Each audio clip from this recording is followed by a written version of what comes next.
સરકારી બેન્કિંગ એક્ટમાં નવા સુધારા મુદ્દે સ્પષ્ટતા થઈ। બેન્કિંગ એક્ટમાં સુધારા મુદ્દે સ્પષ્ટતા થતા દિગ્ગજોને મોટી રાહત મળી છે। અગાઉ 10 વર્ષ ડિરેક્ટર રહી ચૂકેલા દિગ્ગજો ફરી ચૂંટણી લડી શકશે।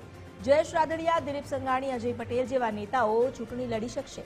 1 ઓગસ્ટ 2025 પછી ચૂંટાયેલા ડિરેક્ટર 10 વર્ષની મર્યાદામાં આવશે।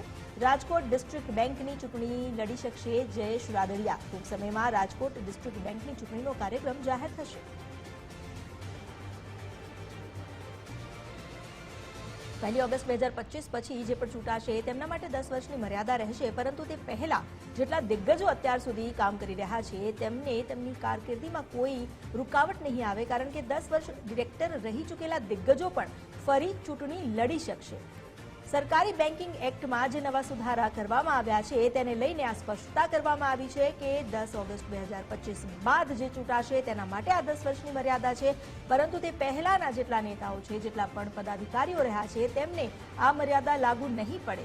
એટલે બેન્કિંગ એક્ટમાં થયેલા સુધારામાં જે સ્પષ્ટતા કરવામાં આવી છે તેનાથી દિગ્ગજોને મોટી રાહત મળી છે। અગાઉ જે 10 વર્ષ ડિરેક્ટર રહી ચૂક્યા છે તેવા દિગ્ગજ નેતાઓ ફરી એકવાર ચૂંટણી લડી શકશે। આ જે નામ છે તેમાં જયેશ રાદડિયા, દિલીપ સંઘાણી, અજય પટેલ જેવા નામ સામેલ છે, પરંતુ જે એક્ટમાં સુધારો કરવામાં આવ્યો છે એ સુધારા અનુસાર 1 ઓગસ્ટ 2025 પછી જેટલા પણ ડિરેક્ટર ચૂંટાશે તેમની 10 વર્ષની મર્યાદા લાગુ પડશે। રાજકોટ ડિસ્ટ્રિક્ટ બેંકની ચૂંટણી યોજાવાની છે ટૂંક સમયમાં, અને રાજકોટ ડિસ્ટ્રિક્ટ બેંક માટે જયેશ રાદડિયા ચૂંટણી લડી શકે છે।